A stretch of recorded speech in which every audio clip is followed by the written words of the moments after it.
Bismillahirrahmanirrahim. Assalamualaikum warahmatullahi wabarakatuh. Alhamdulillahirabbil alamin wassalatu wassalamu ala Rasulillah wa ala alihi wa sahbihi ajmain, amma ba'd. Pada kesempatan ini saya akan membahas mengenai grup dalam mata kuliah struktur aljabar. Baik, pertama, suatu sistem aljabar yang dinotasikan sebagai berikut: G, asterik dari himpunan tidak kosong G dengan operasi biner asterik yang dikatakan grup jika memenuhi sifat berikut. Jadi yang perlu kita perhatikan adalah terdapat himpunan tidak kosong, katakanlah himpunan tersebut adalah G. Kemudian asterik ini adalah suatu operasi biner yang dibicarakan atau yang dinotasikan atau mungkin yang kita definisikan sendiri. Ya, jadi tidak mesti penjumlahan, perkalian, tapi suatu operasi yang kita definisikan sendiri. Nah, struktur aljabar ini, sistem aljabar ini dikatakan grup jika memenuhi 4 sifat. Yang pertama adalah tertutup, di mana definisi tertutup itu adalah A elemen G, B elemen G, maka A asterik B atau A dioperasikan dengan operasi yang dibicarakan, operasi biner yang dibicarakan terhadap B menghasilkan elemen G tetap dalam himpunan G untuk setiap A, B elemen G. Kemudian yang kedua adalah asosiatif, di mana definisinya adalah untuk setiap A, B, C elemen G, sedemikian sehingga jika dioperasikan menggunakan sifat asosiatif dengan operasi biner yang dibicarakan, maka berlaku A asterik B asterik C sama dengan A asterik B asterik C. Kemudian yang ketiga adalah terdapat identitas. Identitas ini tunggal ya. Makanya di sini diawali dengan terdapat, ya. Ini dia. Terdapat E elemen G. Inilah identitasnya. Terdapat E elemen G untuk setiap A elemen G, sedemikian sehingga A asterik E sama dengan E asterik A sama dengan A. Artinya adalah ada unsur identitas yang berlaku untuk setiap anggota elemen himpunan yang dibicarakan, sedemikian sehingga ketika dioperasikan A dengan identitas tersebut ataupun dikomutatifkan, dibolak-balik, hasilnya adalah tetap A itu sendiri, tidak merubah nilai dari A ya. Kemudian untuk inverse ini definisinya sebagai berikut. Nah, untuk setiap A elemen G ada A inverse elemen G sehingga A asterik A inverse sama dengan A inverse asterik A sama dengan E. Artinya adalah untuk setiap anggota himpunan tak kosong yang dibicarakan, selalu masing-masing anggota itu ada inverse-nya, sehingga manakala dioperasikan dengan operasi biner yang dibicarakan ataupun dioperasikan secara terbalik menghasilkan E. E itu adalah unsur identitas yang dibahas pada poin ketiga. Sehingga kita lihat bahwa inverse ini sebenarnya ada hubungan dengan identitas. Jika tidak memiliki identitas, maka dia juga tidak memiliki inverse. Namun demikian, walaupun kita telah menemukan bahwa andai kata kita telah mengerjakan suatu soal tertutup memenuhi, katakanlah asosiatif juga memenuhi, dan kita ternyata tidak memenuhi, tetap kerjakan untuk inverse-nya dalam rangka sebagai latihan. Barulah setelah itu diberikan kesimpulan yang mana memenuhi, yang mana tidak memenuhi, sehingga apa kesimpulannya tentang struktur aljabar G dengan operasi bintang ini, apakah grup atau tidak. Sekarang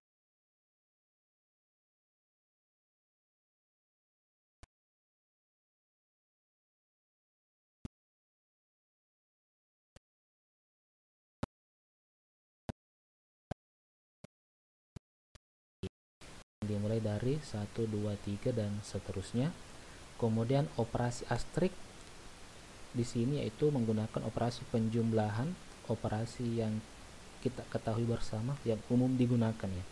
Jadi tidak ada definisi khusus untuk penjumlahan di sini. Nah, jawab. Akan dibuktikan Adib N dengan operasi binar penjumlahan merupakan grup. Untuk membuktikannya kita akan menunjukkan ya. Akan ditunjukkan N dengan operasi penjumlahan memenuhi 4 sifat, yaitu tertutup, asosiatif, terdapat identitas, dan terdapat inverse untuk setiap anggotanya. Mari kita melihat yang pertama, sifat tertutup. Cantumkan dulu definisinya ya. A elemen N, ya di sini N. Karena yang kita bicarakan adalah himpunan N. A elemen N, B elemen N, maka A tambah B elemen N untuk setiap A, B elemen N. Sebenarnya cukup sulit untuk menunjukkannya karena anggota himpunan bilangan asli, anggota himpunan bilangan N itu sangat banyak. Cukup berapa saja? 1 elemen N, 2 elemen N, maka 1 tambah 2 elemen sama dengan 3. 3 adalah elemen N. Benar.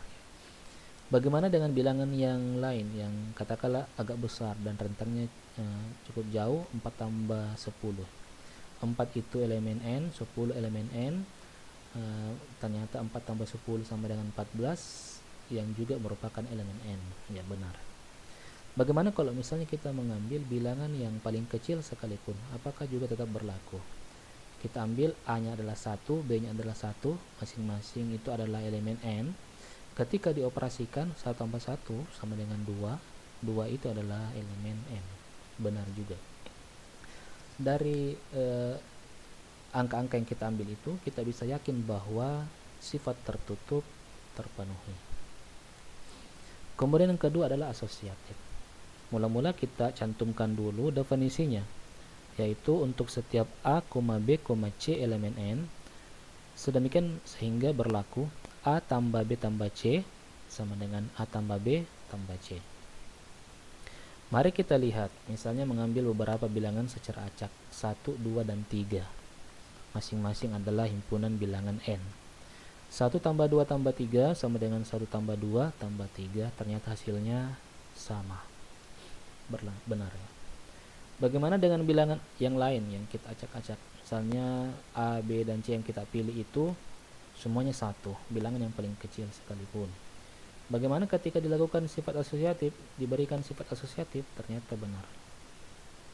Nah, dari contoh-contoh yang diberikan itu tersebut, kita bisa yakin bahwa ternyata sifat asosiatif juga terpenuhi. Sekarang kita masuk ke pembuktian untuk sifat ketiga.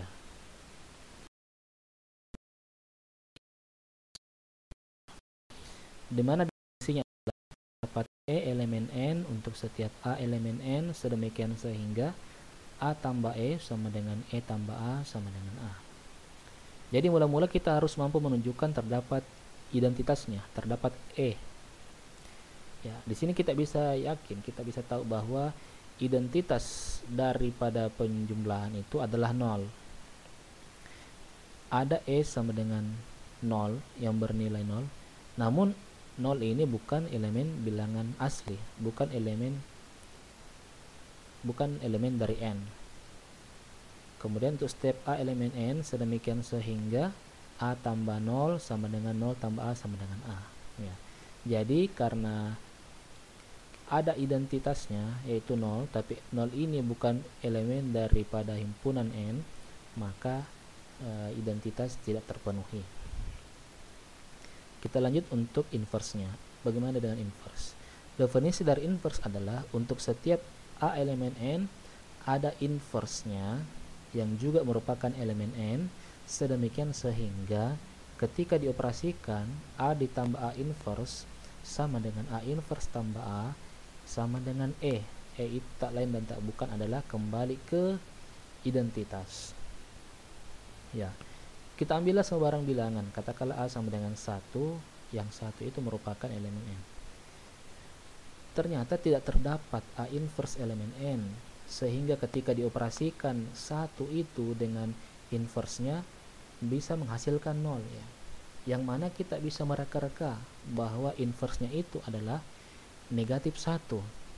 Sehingga jika dijumlahkan 1 tambah negatif 1 itu nantinya menghasilkan 0. Hanya saja negatif 1 yang merupakan inversenya itu bukan elemen himpunan N, sehingga inverse juga tidak memenuhi. Nah, kesimpulannya karena tidak memiliki inverse juga tidak memiliki identitas yang terpenuhi hanya sifat tertutup dan asosiatif, maka himpunan tak kosong N dengan operasi penjumlahan bukanlah merupakan grup. Oke, kita masuk contoh kedua ya. Buktikan Z dengan operasi perkalian merupakan grup.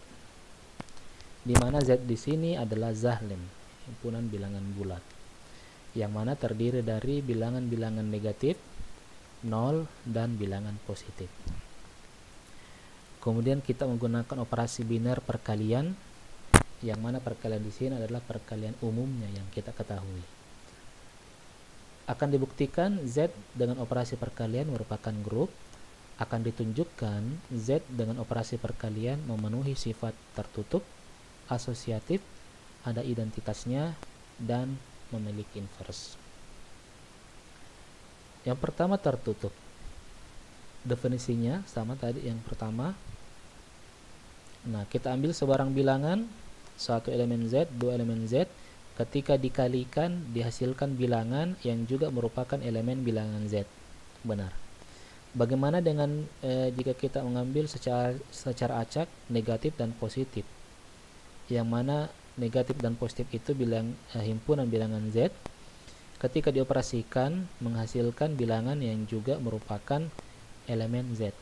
Benar. Bagaimana jika kita mengambil unsur 0, bilangan 0 ya? Ketika dioperasikan menghasilkan 0, di mana 0 juga itu adalah elemen himpunan Z. Sehingga setelah kita mengambil secara acak bilangan-bilangan tersebut, kita yakin bahwa sifat tertutup terpenuhi. Selanjutnya sifat asosiatif.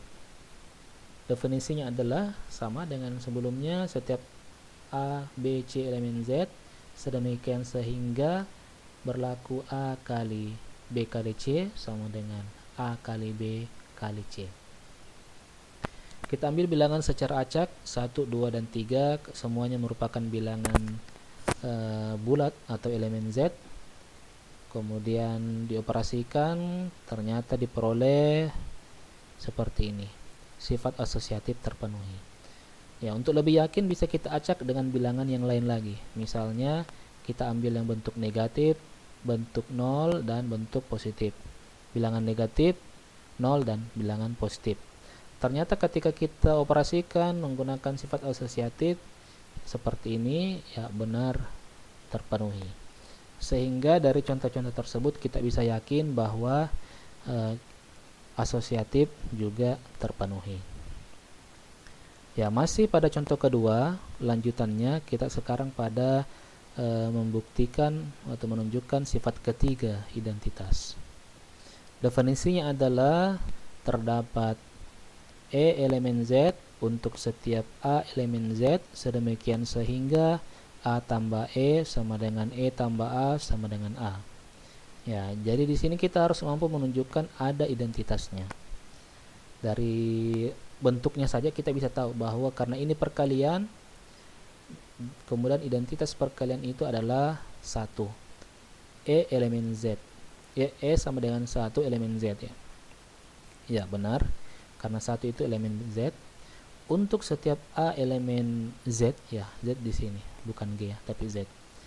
Untuk setiap A elemen Z, sedemikian sehingga A dikali 1 sama dengan 1 dikali A sama dengan A. Ya, maaf direvisi di sini. Ini bukan tambah tapi kali karena kita membahas tentang perkalian. Jadi definisinya di sini berlaku A kali E sama dengan E kali A sama dengan A. Ternyata berlaku ya. Begitu juga untuk anggota-anggota yang lain. untuk setiap A. Ketika dikalikan dengan 1, unsur identitasnya ternyata menghasilkan dirinya sendiri. Sehingga kita bisa yakin bahwa identitas terpenuhi. Kemudian yang keempat adalah keberadaan inverse. Definisinya adalah untuk setiap A elemen Z terdapat inverse elemen Z. Terdapat A inverse elemen Z sedemikian sehingga ini bukan tambah tapi kali, karena kita membahas tentang perkalian. Sedemikian sehingga A dikali A inverse sama dengan A inverse dikali A sama dengan E, menghasilkan 1. Kita lihat. Katakanlah kita mengambil 2 elemen Z. Ya. 2 elemen Z terdapat, ya. Ternyata tidak terdapat, ya. Tidak terdapat elemen Z, ya, himpunan bilangan bulat sebagai inverse-nya, sedemikian sehingga ketika dikalikan 2 dikali A inverse sama dengan A inverse dikali 2 sama dengan 1. Yang mana kita ketahui bahwa inverse-nya itu adalah 1/2. Sementara 1/2 itu bukan elemen Z. Ada inverse yang merupakan elemen Z, sehingga ketika dioperasikan 2 dikali inverse-nya itu menghasilkan 1, yang mana 1 itu adalah identitas. Nah, karena inverse tidak terpenuhi, maka Z dengan operasi perkalian bukan grup. Jadi untuk kasus ini ternyata dia hanya terpenuhi sampai identitas, sementara inverse-nya tidak ada. Ya. Akan tapi andai kata kita dapat satu soal, ya, seperti soal pertama tadi, identitasnya tidak terpenuhi, maka secara otomatis inverse-nya juga tidak terpenuhi. Akan tapi bisa jadi identitasnya ada, tapi inverse-nya yang tidak memenuhi. Oke, sebagai latihan, ya, ini dia. Apakah N dengan operasi perkalian merupakan grup? Yang kedua adalah apakah R dengan operasi penjumlahan merupakan grup? R di sini adalah tentu himpunan bilangan real. Oke, saya rasa cukup. Lebih dan kurangnya mohon dimaafkan. Assalamualaikum warahmatullahi wabarakatuh.